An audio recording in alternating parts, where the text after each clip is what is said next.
Good morning, welcome to all. हमारी आज की क्लास में आप सभी का स्वागत है।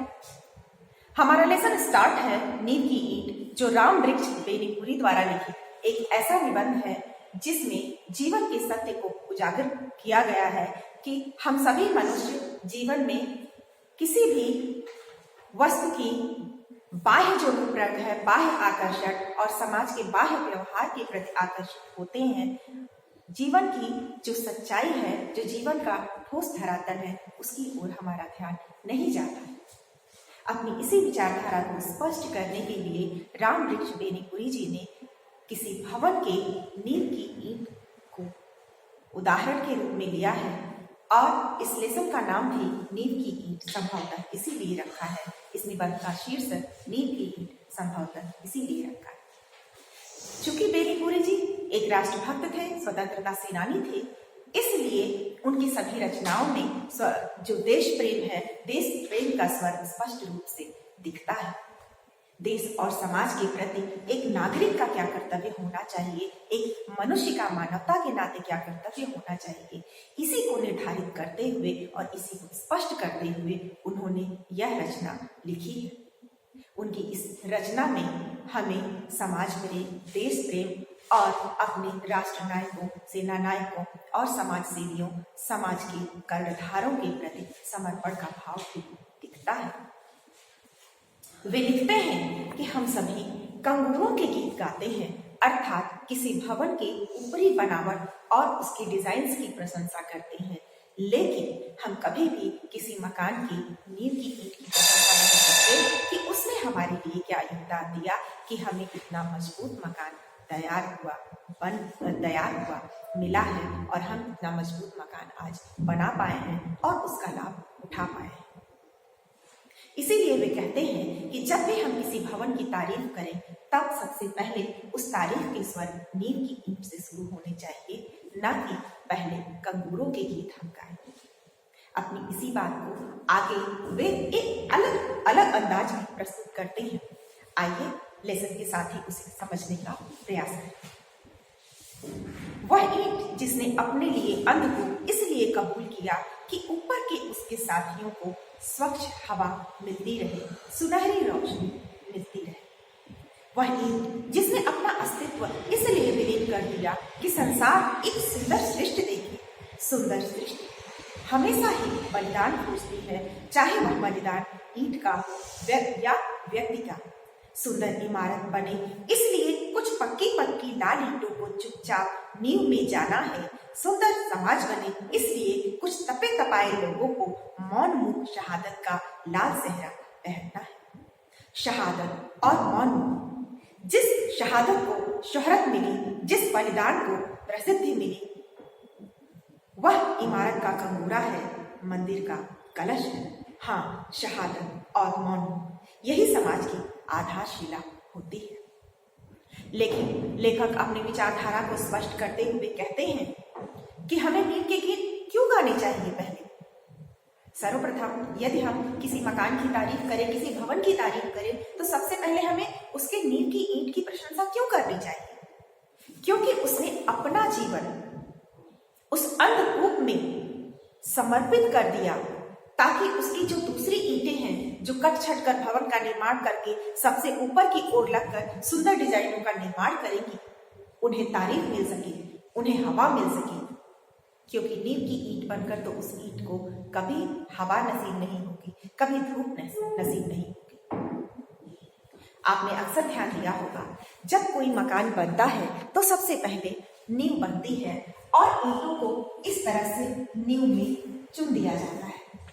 पहले नींव बनती है और उसमें ईंटों को इस प्रकार से चुन दिया जाता है। ये ईंटें ही उस मकान को सुदृढ़ आधार देती हैं।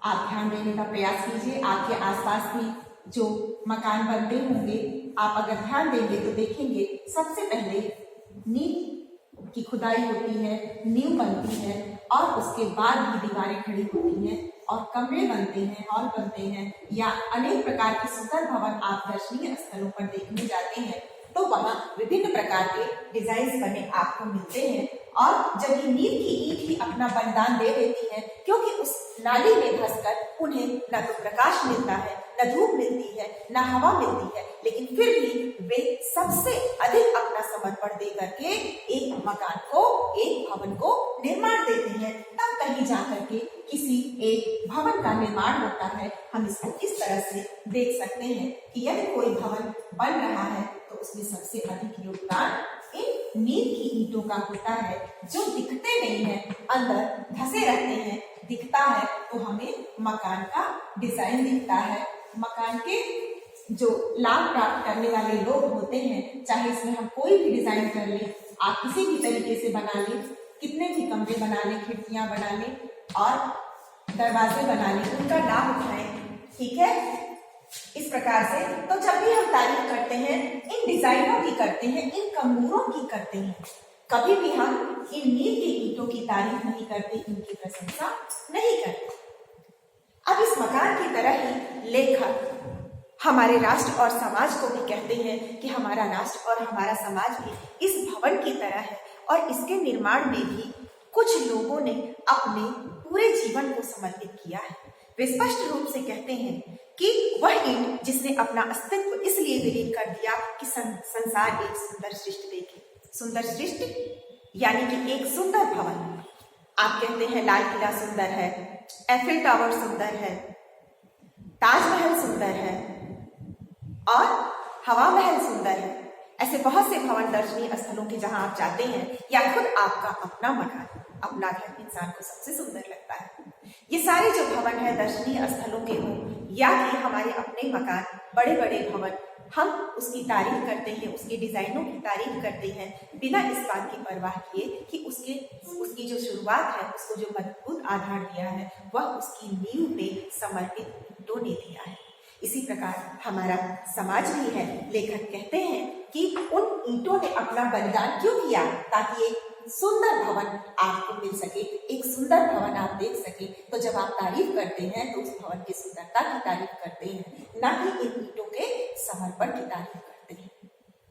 वे कहते हैं कि इसी प्रकार से इन्होंने समर्पण क्यों किया, ताकि हम सबको मकान मिल सके, एक सुंदर भवन मिल सके, हम उसका लाभ उठा सके, उसके सुंदरता के गुण गा सके, उसकी सुंदरता पर आकर्षित हो सके।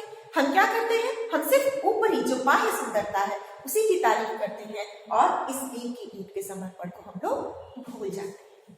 आगे लेखक कहते हैं कि सुंदर सृष्टि हमेशा ही बलिदान खोजती है, चाहे वह बलिदान ईंट का हो या व्यक्ति का। यहाँ से निबंध को उन्होंने सामाजिक दृष्टिकोण में परिवर्तित किया है कि चाहे भवन की खूबसूरती हो या समाज की खूबसूरती, हमेशा शहादत ढूंढती है।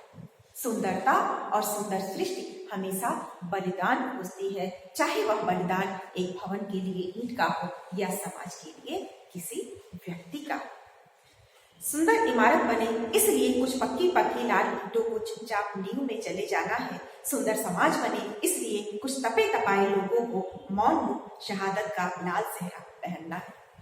मौन मुख शहादत का लाल सेहरा यानी कि स्पष्ट संकेत है राष्ट्र का निर्माण करने वाले, समाज का निर्माण करने वाले, समाज का सुधार करने वाले वो व्यक्ति जिन्होंने अपना पूरा जीवन राष्ट्र को और समाज को समर्पित कर दिया, ताकि राष्ट्र उन्नत कर सके, समाज उन्नत कर सके, समाज समृद्ध हो सके, समाज खुशहाल हो सके। उन्होंने अपने पूरे जीवन को इस समाज की उन्नति के लिए, इस राष्ट्र की उन्नति के लिए समर्पित कर दिया। इसीलिए उनके समर्पण को कहा गया कि उन्होंने अपना तपा तपाया जीवन समर्पित कर दिया, ताकि हम एक सुंदर राष्ट्र, सुंदर समाज का हिस्सा बन सके और उसकी समृद्धि और खुशहाली का लाभ उठा सके और खुद के जीवन को भी खुशहाल बना सके।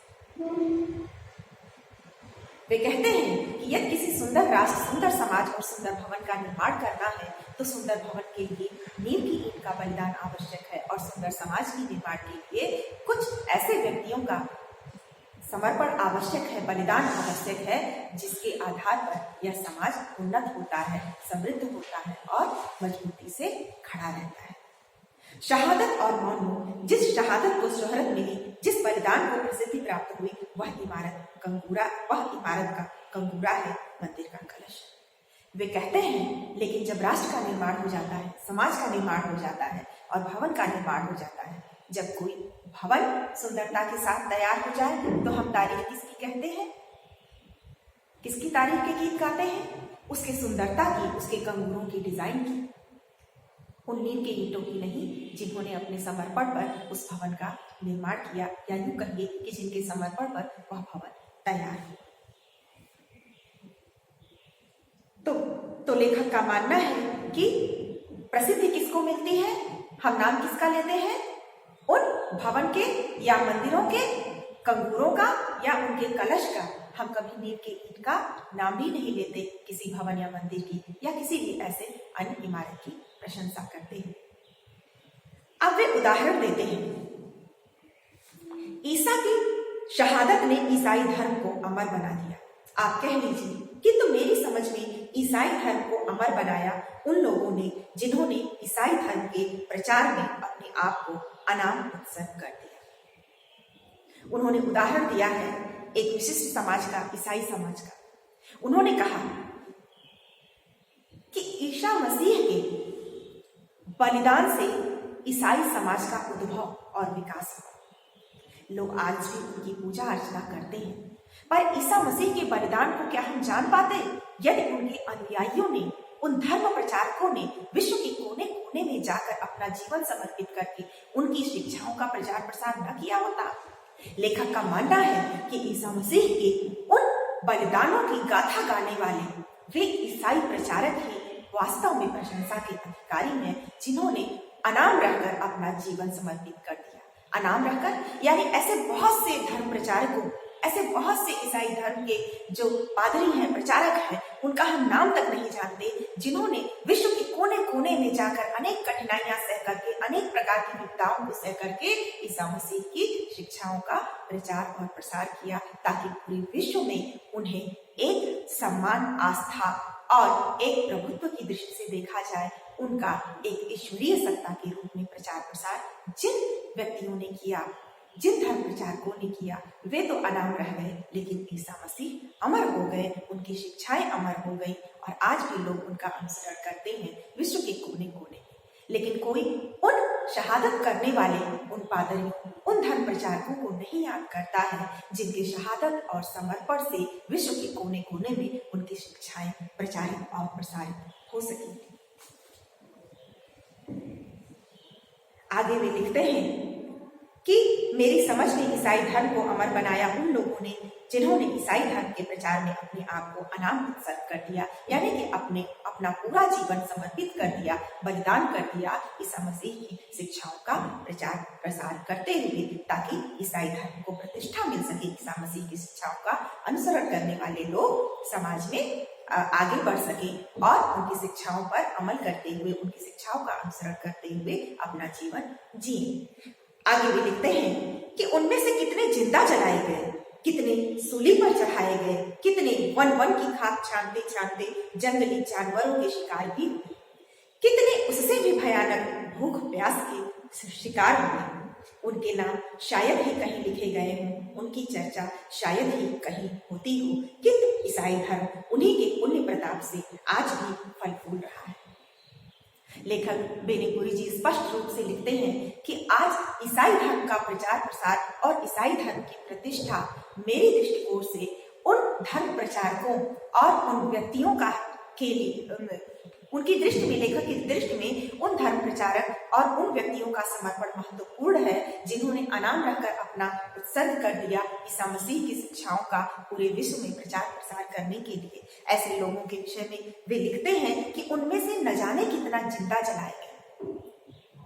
जब आरंभ में ईसा मसीह के अनुयायियों ने उनकी शिक्षाओं का प्रचार प्रसार करना आरंभ किया तो विभिन्न देशों में, विभिन्न समाजों में अलग अलग उनका विरोध भी हुआ और उनमें से अनेक लोगों के साथ, अनेक धर्म प्रचारकों के साथ दुर्व्यवहार भी हुआ। उनमें से न जाने कितनों को जिंदा जला दिया गया, न जाने कितने भूख प्यास से वन वन भटकते भटकते मरे, क्योंकि विश्व के कोने कोने में उन्हें ईसा मसीह की शिक्षाओं का प्रचार प्रसार करना था।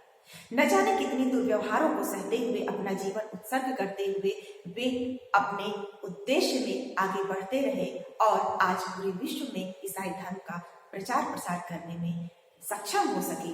लेकिन शायद ही कोई व्यक्ति हो जो उन अनाम शहीदों का, जिन्होंने अपने ईसा मसीह की शिक्षाओं के प्रचार प्रसार में अपना जीवन समर्पित कर दिया, शायद ही कोई उनका नाम जानता। वे सभी अपना जीवन समर्पित करके चले गए। आज उनके बहुत से अनुयायी हैं, उनकी शिक्षाओं का अनुसरण करने वाले, उनकी शिक्षाओं का यानी ईसा मसीह की शिक्षाओं का अनुसरण करने वाले। किंतु उनमें से बहुतायत लोग शायद ही उन लोगों के विषय में परिचित हों जिन लोगों ने अपना पूरा जीवन समर्पित कर दिया उन शिक्षाओं के प्रचार प्रसार में। वे लिखते थे, लेखक कहते हैं कि उनके नाम शायद ही कहीं लिखे गए हों, उनकी चर्चा शायद ही कहीं होती हो, किंतु ईसाई धर्म उन्हीं के पुण्य प्रताप से आज भी फल फूल रहा है। लेखक का स्पष्ट कहना है कि आज भी उन धर्म प्रचारकों के सहयोग से ही, उनके जीवन समर्पण की वजह से ही ईसाई धर्म संसार में फल फूल रहा है। वे नीम की ईंट थे, गिरजाघर के कलश आज भी उन्हीं की शहादत से चमकते हैं। लेखक स्पष्ट रूप से कहते हैं कि वे धर्म प्रचारक ही, चाहे वे आरंभिक काल के ईसा मसीह की शिक्षाओं का प्रचार करने वाले हों, चाहे वे आज के धर्म प्रचारक हों जिन्होंने अपना जीवन धर्म प्रचार प्रसार के लिए समर्पित कर दिया। आज उन्हीं के समर्पण पर ईसाई धर्म का भवन टिका हुआ है, ईसाई समाज टिका हुआ है और गिरजा घरों के कलश आज भी उन्हीं की शहादत यानी उन्हीं की बलिदान से चमकते हैं। यदि वे अपना जीवन उत्सर्ग करके उनके शिक्षाओं का प्रचार प्रसार ना करें तो शायद ही गिरजाघर के कलश चमके, अर्थात उनका पुण्य प्रताप और उनकी शिक्षाओं का प्रचार प्रसार आगे भी हो सके और ईसाई धर्म आगे भी फल फूल सके। उसके फलने फूलने का जो मुख्य कारण है वह उन धर्म प्रचारकों का जीवन समर्पण करना ही है, अर्थात ईसाई समाज के लिए वे धर्म प्रचारक ही नींव की ईंट है जिसके आधार पर संपूर्ण ईसाई समाज का निर्माण हुआ है और ईसा मसीह की शिक्षाओं का प्रचार प्रसार पूरे विश्व में हो सका है। लेखक लिखते हैं, आज हमारा देश आजाद हुआ सिर्फ उनके बलिदानों के कारण नहीं जिन्होंने इतिहास में स्थान पा लिया है। देश का शायद ही कोई ऐसा कोना हो जहां कुछ ऐसे व्यक्ति दधीच नहीं हुए हों जिनकी हड्डियों के दान ने ही विदेशी वृत्तासुर का नाश किया। आगे लेखक अपने देश और राष्ट्र के विषय में लिखते हैं कि आज हम जो स्वतंत्र भारत में रहते हैं, इसकी स्वतंत्रता के पीछे केवल उन व्यक्तियों का योगदान नहीं है जिनको हम मुख्य रूप से जानते हैं, अर्थात उन बड़े बड़े नेताओं और शहीदों का जिन कुछ लोगों का हम नाम जानते हैं। उनके पीछे हजारों लाखों ऐसे स्वतंत्रता सेनानी हैं, ऐसे हजारों लाखों लोग हैं जिन्होंने आजादी की लड़ाई में लगातार 100 सालों तक आपको अच्छी तरह यह ज्ञात है कि भारत को स्वतंत्र कराने के लिए, विक्टोरियन शासन से आजाद कराने के लिए हमारे देश में लगातार 90 से 100 वर्षों का संघर्ष चला। 1857 से यह क्रांति शुरू हुई और सन 1947 में जाकर के देश आजाद हुआ। हम सबको पता है इस दौरान लाखों करोड़ों लोगों ने अपनी कुर्बानी दी, अपना पूरा जीवन समर्पित कर दिया देश को आजाद कराने के लिए, किंतु नाम और शोहरत तो कुछ ही नेताओं, कुछ ही लोगों को मिले। तो क्या इसका मतलब है कि उन लोगों का समर्पण, उन लाखों लोगों का समर्पण बेकार गया जिन लोगों ने अनाम रहकर अपने देश के लिए अपना जीवन कुर्बान किया? नहीं, ऐसे बहुत से शहीद हैं, ऐसे बहुत से सेना नायक हैं, ऐसे बहुत से स्वतंत्रता सेनानी हैं जिनके विषय में हम जानते भी नहीं हैं, जिन्होंने अपना संपूर्ण जीवन इस राष्ट्र को स्वतंत्र कराने के लिए और इस राष्ट्र को आजाद कराने के लिए, ताकि हम एक खुली हवा में सांस ले सकें, हम एक स्वतंत्र भारत में पैदा होकर स्वतंत्र भारत का लाभ उठा सकें, समृद्ध भारत का लाभ उठा सकें। उन लोगों ने अपने जीवन का परित्याग कर दिया, अपने जीवन को पूरी तरह से देश की आजादी के लिए समर्पित कर दिया ताकि हम आजाद हवा में सांस ले सकें। क्या आज हम उन लाखों करोड़ों उन स्वतंत्रता के सेनानियों का, उन स्वतंत्रता के वीरों का याद करते हैं? कभी भी नहीं याद करते और शायद उनमें से अनगिनत लोगों के नाम भी नहीं याद करते। सिर्फ कुछ ही लोगों के नाम हमें ज्ञात रहते हैं।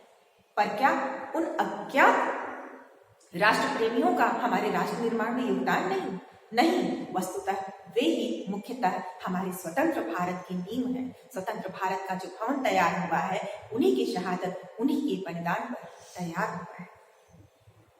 हम जिसे देख नहीं सके वह सत्य नहीं है, यह मूढ़ धारणा है। लेखक कहते हैं जो हमें दिखाई नहीं देते, स्पष्ट रूप से जिन्हें हम देख नहीं पाते, जान नहीं पाते, क्या उनका समर्पण बेकार जाएगा?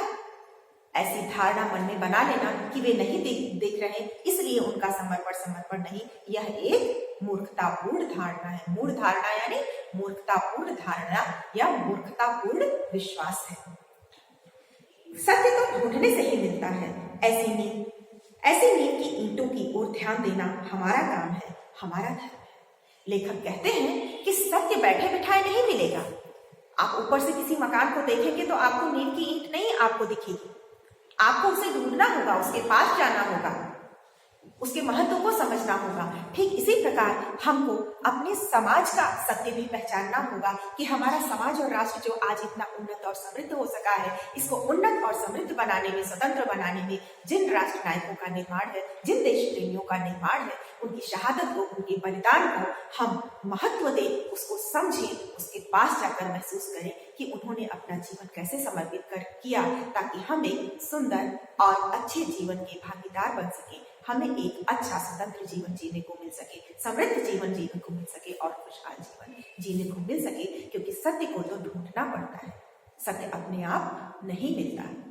तो यदि हमें सत्य को ढूंढना है, जीवन की वास्तविकता को परखना है, तब हमें सत्य को स्वयं ही अपनी आंखों से देखना होगा और उसके लिए हमें स्वयं प्रयासरत भी होना पड़ेगा। क्योंकि प्रयास करने से ही हमें वह सत्य दिखेगा। अन्यथा हम समाज हो, राष्ट्र हो, भवन हो या कि हमारा अपना जीवन, हम उसके बाह्य आकर्षण में ही डूबे रहेंगे, बाह्य आकर्षण में ही फंसे रहेंगे, जीवन के सत्य को कभी भी पहचान नहीं पाएंगे। वे कहते हैं कि ऐसी नींव की ईंटों की ओर ध्यान देना हमारा काम है, हमारा धर्म है। वे कहते हैं ऐसे सामाजिक सत्य को और अपने जीवन को पहचानना ही हमारा काम है और संभवतः हमारा धर्म भी है, ताकि हम हमेशा ये जान सकें कि हमारा राष्ट्र कैसे खड़ा होगा, हमारे राष्ट्र का मजबूत आधार क्या है, हमारे राष्ट्र और हमारे समाज के जो जीवन मूल्य हैं उनकी वास्तविकता क्या है और उनका आधार क्या है, ताकि हमारा राष्ट्र हमेशा अखंड और सुदृढ़ रहे, हमारा समाज हमेशा अखंड और सुदृढ़ रहे, समृद्ध रहे और खुशहाल रहे। यदि हम उस सत्य को नहीं पहचानेंगे तो हमारे देश और समाज के लिए और स्वयं हमारे जीवन के लिए यह उचित नहीं होगा। इसलिए यह हमारा धर्म भी है कि हम इन बातों को, इन सत्यों को पहचानें और समाज के इन आधारभूत तत्वों को पहचान कर अपने जीवन में उनका महत्व समझ सकें और उस महत्व को समझते हुए स्वयं को भी इस समाज का हिस्सा मानते हुए समाज के लिए और राष्ट्र के लिए समर्पित होने की भावना रखें और जो कुछ भी योगदान इस समाज को उन्नत और समृद्ध बनाने में हम दे सकते हैं वह दें। यही हमारा कर्म है और यही हमारा धर्म है। इस निबंध के अन्य भाग की चर्चा हम अगले अंश में करेंगे। तब तक आप प्रतीक्षा करें।